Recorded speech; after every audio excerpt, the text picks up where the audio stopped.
Hello बच्चों, आपका मेरे चैनल शिक्षागर में स्वागत है। आज हम यूपीपीसीएल TG2 का मॉडल पेपर नंबर 2 डिस्कस करेंगे।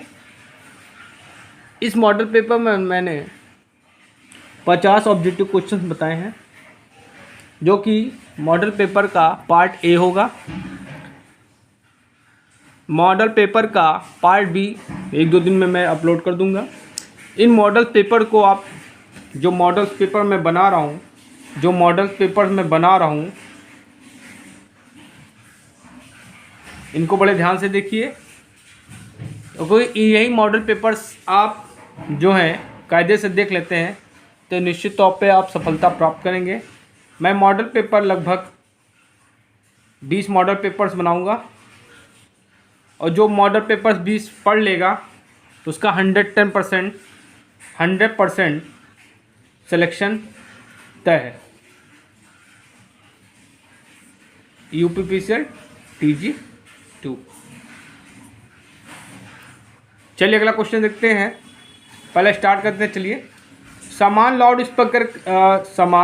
लाउड स्पीकर की रेटिंग क्या होती है? 8 ओम, 1 ओम, 5 ओम और 7 ओम। तो बच्चों आंसर क्या होगा? 8 ओम होती है। चलिए अगला क्वेश्चन देखते हैं। वीडियो में बैंड फ्रीक्वेंसी क्या होती है? 0.4 मेगाहर्ट्ज, 10 मेगाहर्ट्ज, 100 मेगाहर्ट्ज, नन। तो बच्चों आंसर क्या होगा? 0.4 मेगाहर्ट्ज। चलिए अगला क्वेश्चन देखते हैं। राडार किसका संक्षिप्त रूप है?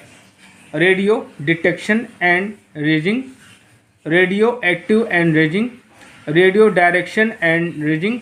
इनमें से कोई नहीं। तो बच्चों के आंसर का रेडियो डिटेक्शन एंड रेजिंग। चलिए अगला क्वेश्चन देखते हैं। निम्न में से शक्ति वितरण पद्धति अधिक विश्वसनीय है? Ring main system, tree system, radial system, tree and radial both system. तो बच्चों आंसर क्या होगा? Ring main system. चलिए अगला क्वेश्चन देखते हैं। आवासीय क्षेत्रों के लिए वितरक है 3 phase 4 wire, 3 phase 3 wire, single phase, double phase. तो बच्चों आंसर क्या होगा आवासीय के लिए? 3 फेज 4 वायर। चलिए अगला क्वेश्चन देखते हैं। स्टे वायर में किस प्रकार के प्रतिरोधक का प्रयोग किया जाता है? Suspension type, cycle type, pin type, egg type. तो बच्चों आंसर क्या होगा? Egg type. चलिए अगला क्वेश्चन देखते हैं। 11 kV हाई टेंशन केबल को भूमि से डैश डैश गहराई पर स्थापित किया जाता है? 0.7 मीटर, 0.9 मीटर, 1.1 मीटर, 1.5 मीटर। तो बच्चों आंसर क्या होगा? 0.9 मीटर पे इसको हम स्थापित करते हैं। चलिए अगला क्वेश्चन देखते हैं।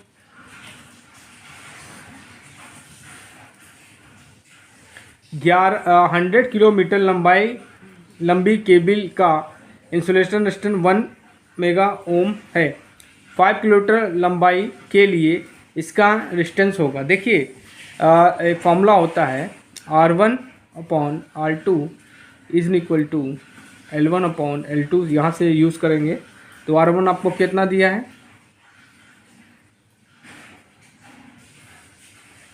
R1 आपको दिया है 1 मेगा ओम। R2 तुम्हें निकालना है। पहली लंबाई क्या दी है? 10 किलोमीटर, और दूसरी क्या निकाला? 50 किलोमीटर। तो उसको R2 वैल्यू क्या हो जाएगी? R2 इक्वल टू क्या हो जाएगा? 50/10 इंटू 1 मेगा ओम। तो इसको सॉल्व करेंगे बच्चों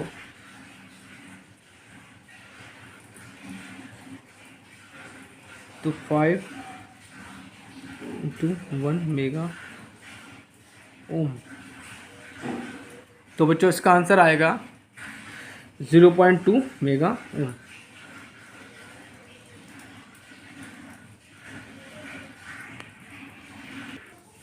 चलिए अगला क्वेश्चन देखते हैं। केबल का सर्ज वोल्टेज लगभग होता है 1 ओम, 10 ओम, 25 ओम, 50 ओम। तो बच्चों आंसर क्या होगा? 50 ओम।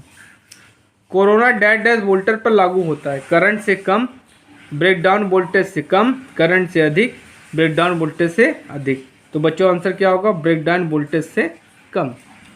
चलिए अगला क्वेश्चन देखते हैं। एक ट्रांसमिशन लाइन की दक्षता लोड पावर फैक्टर में वृद्धि के साथ बढ़ती है।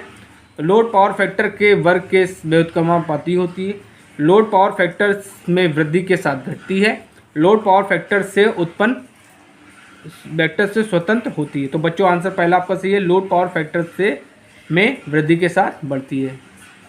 चलिए अगला क्वेश्चन देखते हैं। ट्रांसमिशन लाइन के लिए इस्पात पोल को किससे सुरक्षित रखने की आवश्यकता होती है? दीमक से, परिवेधन से, क्षरण से, सभी। तो बच्चों आंसर क्या होगा? क्षरण से। चलिए अगला क्वेश्चन देखते हैं। इलेक्ट्रोलिटिक पावर जनरेशन संयंत्रों में परिचालन लागत कम है, आरंभिक लागत उच्च है। परिचालन लागत और आरंभिक लागत दोनों उच्च है। परिचालन लागत और आरंभिक लागत दोनों कम है। परिचालन लागत उच्च है, आरंभिक लागत कम है। तो बच्चों आंसर पहला आपका बिल्कुल सही है, परिचालन लागत कम है, आरंभिक लागत उच्च है। तापीय पावर स्टेशन में इकोनोमाइजर का काम डैश डैश को गर्म करना है। एग्जॉस्ट स्टीम में भीतर आने वाली पानी, स्टीम में भीतर आने वाली हवा, एग्जॉस्ट गैसों में भीतर आने वाले पानी, एग्जॉस्ट गैसों से कोयले। तो बच्चों आंसर क्या होगा? एग्जॉस्ट गैसों में भीतर आने वाले पानी। चलिए अगला क्वेश्चन देखते हैं। किसी नाभिकीय संयंत्र में ग्रेफाइट को किस रूप में प्रयोग किया जाता है? इलेक्ट्रोड, शीतलक, ईंधन, मंदक। तो आंसर क्या होगा? मंदक। ठीक है। चलिए अगला क्वेश्चन देखते हैं।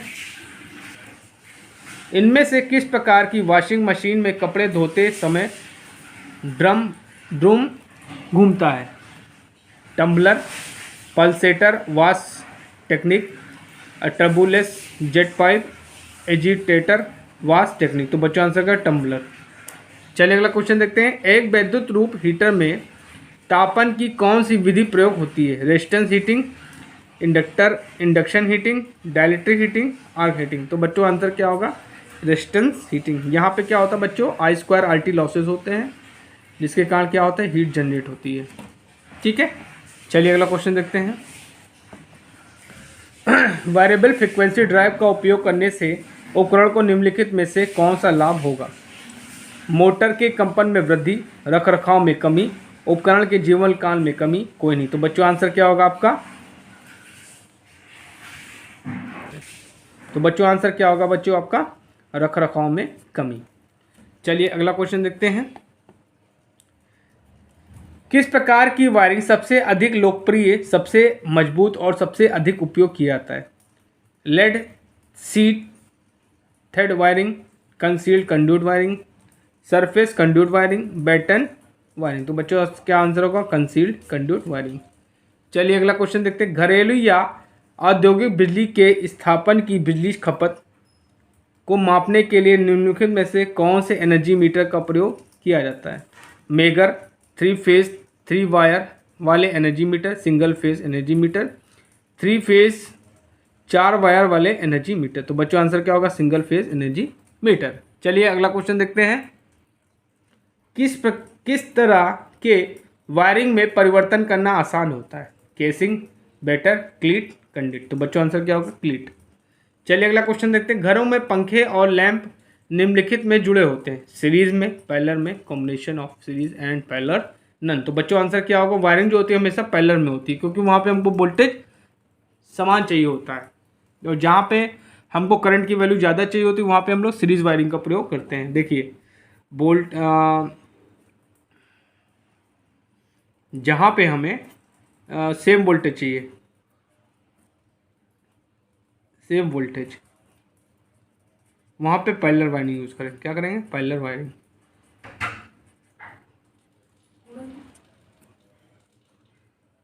जहाँ पर हमको करंट ज़्यादा चाहिए, करंट, वहाँ पे हम series wiring.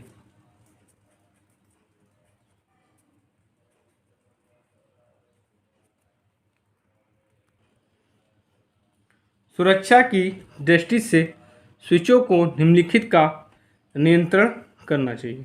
Neutral wiring, phase wiring, earth wire और एनी वायर। तो बच्चों आंसर क्या होगा? Neutral wire. चलिए अगला क्वेश्चन देखते हैं। बार को स्विच ऑफ करने पर स्पार्किंग होने का कारण है? परिपथ में निम्नलिखित विद्यमान है?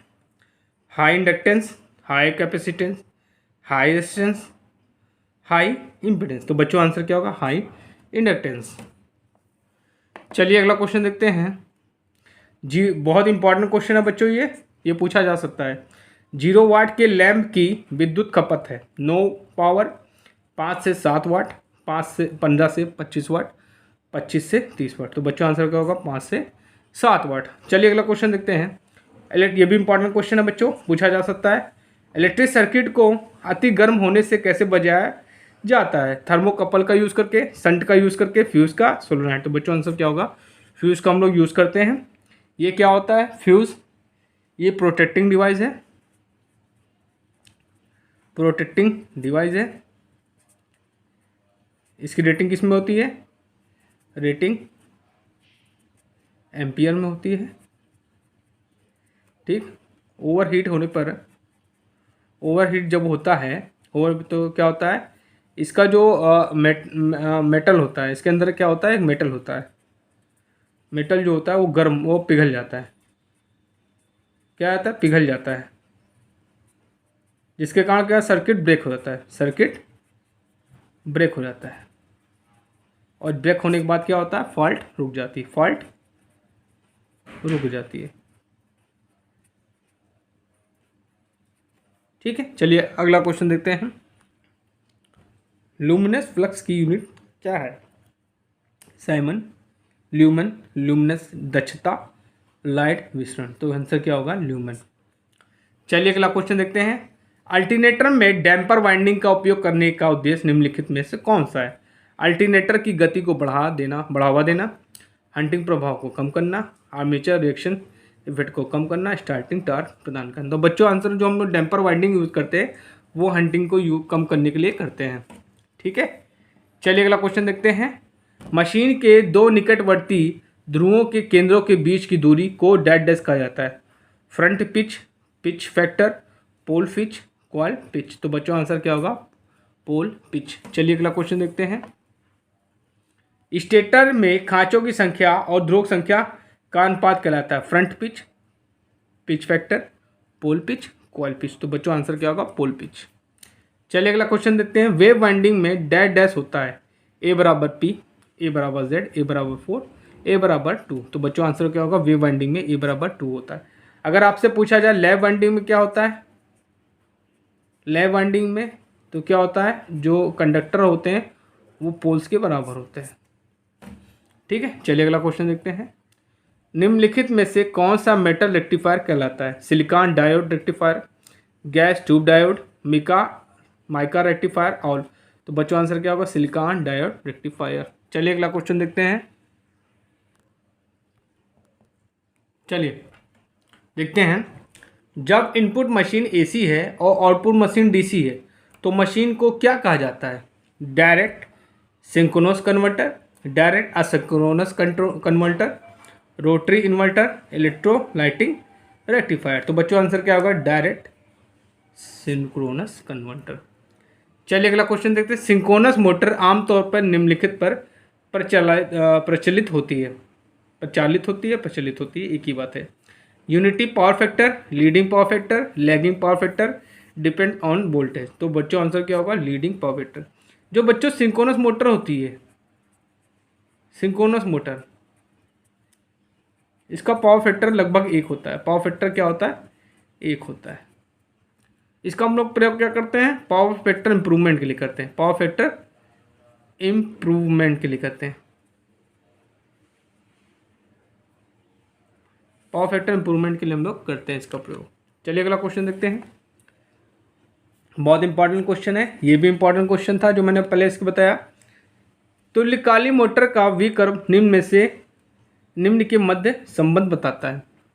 फील्ड करंट और आर्मेचर, फील्ड करंट और पावर फैक्टर, फील्ड करंट और आर्मेचर करंट और सप्लाई वोल्टेज, एक्साइटेशन करंट और बैक ईएमएफ।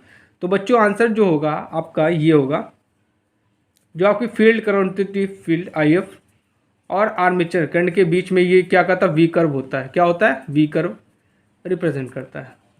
ठीक है, और इसमें पावर फैक्टर भी लेते हैं बच्चों, इसमें पावर फैक्टर की भी वैल्यू लेते हैं। चलिए अगला क्वेश्चन देखते हैं। तुल्यकालिक मोटर निम्नलिखित पर चलती है। AC supply, DC supply, AC और डीसी सप्लाई दोनों, थ्री फेस डीसी सप्लाई। तो बच्चों आंसर क्या होगा? एसी और डीसी दोनों पे जो होती है सिंक्रोनस मोटर चलती है, ऑपरेट होती है। चलिए अगला क्वेश्चन देखते हैं। किसी तुल्यकालिक जनरेटर का वोल्टेज रेगुलेशन नेगेटिव हो सकता है जब मशीन हल्के लोड पर चलता है, लोड पावर फैक्टर लैगिंग होता है, लोड फैक्टर लीडिंग होता है, लोड फैक्टर यूनिटी होता है। तो बच्चों आंसर क्या होगा? लोड फैक्टर लीडिंग होता है। जो आपका क्या होता है, जो सिंक्रोनस मोटर होती है वो क्या होती है? लीडिंग पावर फैक्टर पे चलती है। चलिए अगला क्वेश्चन देखते हैं।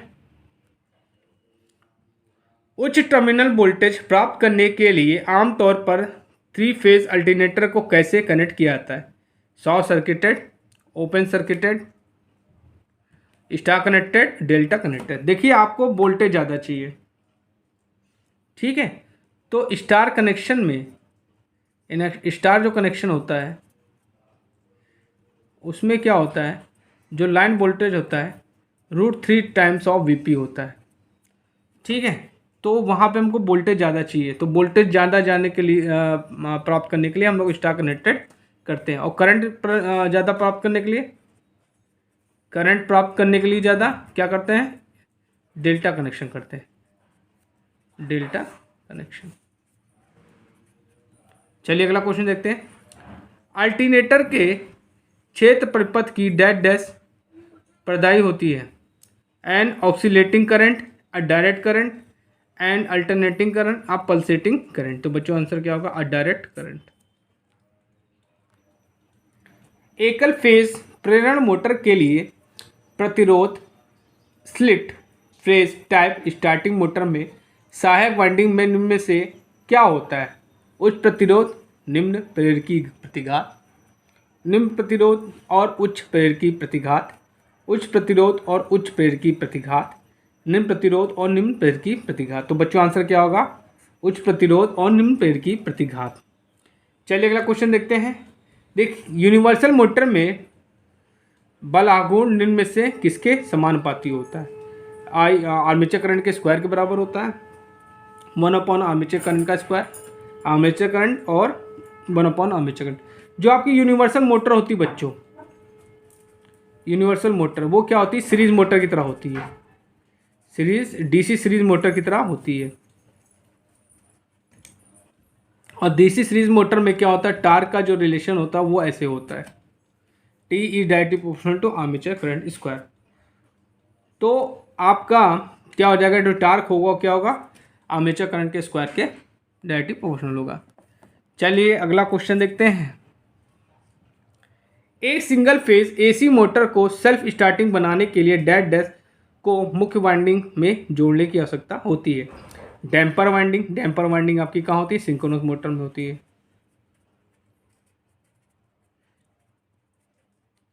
Running winding, auxiliary winding, none. तो बच्चों क्या होगा? Auxiliary winding. ऑक्सिलरी वाइंडिंग क्यों करते हैं? देखिए बच्चों क्या होता है, जो सिंगल फेज मोटर होती है, ठीक है, उसको ऑक्सिलरी वाइंडिंग एक अलग इसलिए करते हैं कि हमको रोटेटिंग मैग्नेटिक फील्ड चाहिए होता है, rotating magnetic field.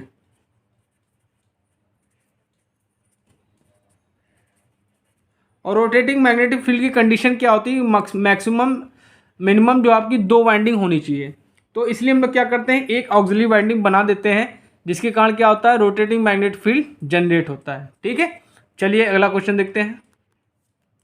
Slip ring induction motor में होता है low starting torque, medium starting torque, high starting torque, zero torque. तो बच्चों आंसर क्या होगा आपका?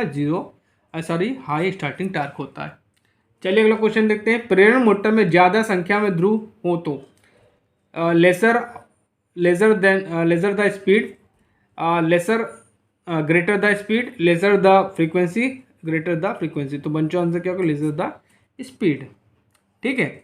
मतलब देखिए एक्चुअली क्या है कि NS is equal to 1/2F120 ये होता है।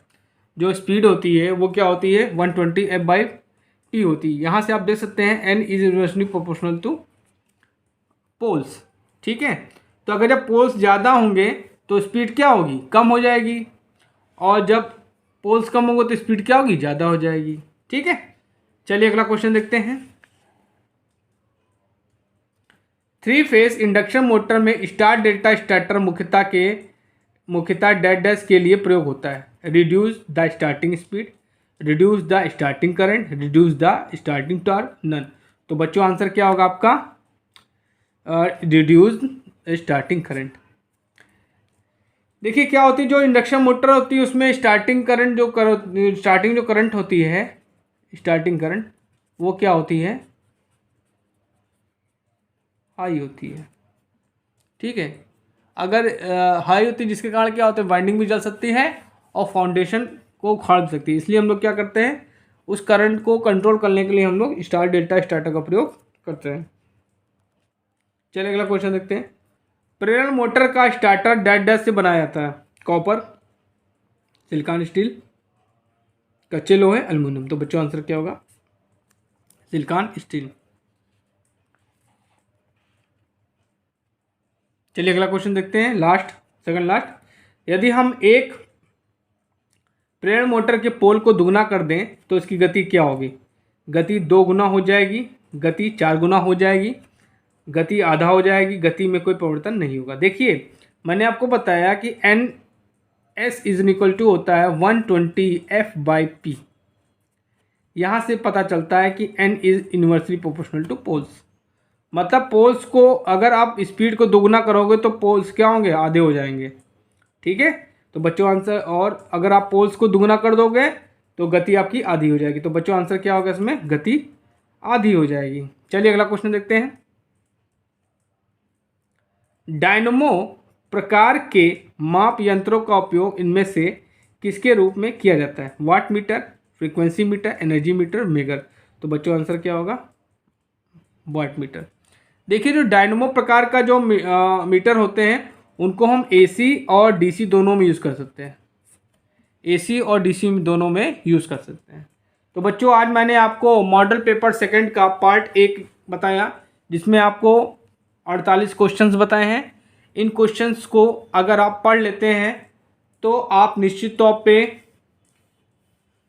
TG2 में सफल होंगे। इसके लिए आपको मेरे चैनल को लाइक, शेयर एंड सब्सक्राइब करना पड़ेगा। आप प्लीज़ मेरे चैनल को लाइक, शेयर एंड सब्सक्राइब जो करिए, जिससे मैं आप लोगों के लिए और अच्छे अच्छे ऐसे वीडियोस बनाता रहूं। Thank you.